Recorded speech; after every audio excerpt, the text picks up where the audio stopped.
Saat ini banyak orang Kristen yang mempertanyakan tentang keberadaan penyembuhan-penyembuhan instan yang dilakukan pada ibadah-ibadah besar. Orang bertanya-tanya, kalau saja ada penyembuhan-penyembuhan yang mengatasnamakan mukjizat dari Tuhan bisa dilakukan pada waktu itu, mengapa waktu kini orang benar-benar membutuhkan kesembuhan dan pemulihan, gong penyembuhan itu tidak ada sama sekali? Saya sungguh menyadari tanggapan skeptis dari orang-orang yang bertanya demikian. Saya juga tidak bisa menyangkali bahwa saat ini pertemuan ibadah secara komunal atau banyak orang tidak dapat dilakukan karena anjuran pemerintah, social distancing. Tetapi jika memang penyembuhan instan itu masih bisa dilakukan, mengapa dihentikan? Bukankah seorang pendeta penyembuh instan itu bisa datang ke tiap-tiap rumah sakit yang menangani kasus COVID-19?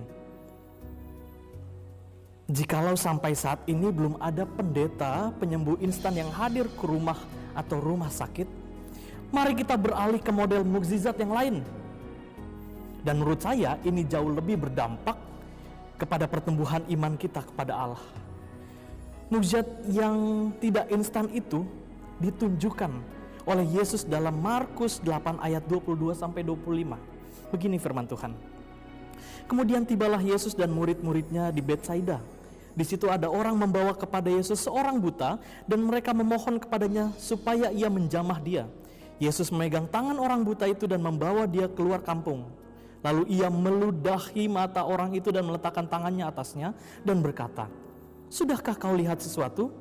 Orang itu memandang ke depan lalu berkata, "Aku melihat orang, sebab melihat mereka berjalan-jalan, tetapi tampaknya seperti pohon-pohon." Yesus meletakkan tangannya lagi pada mata orang itu, maka orang itu sungguh-sungguh melihat dan telah sembuh, sehingga ia dapat melihat segala sesuatu dengan jelas. Yesus sedang mengajarkan bahwa tidak semua hal terjadi begitu saja.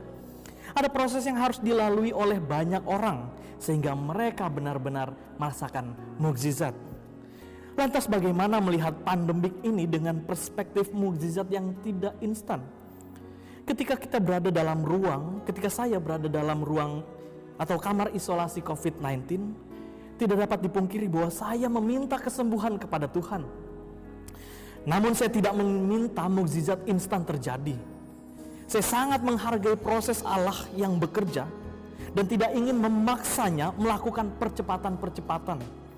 Saya percaya setiap proses yang terjadi adalah cara Allah dengan skala jangka panjang yang menghadirkan mukjizat. Dan saya tidak boleh mengintervensi karya Allah itu.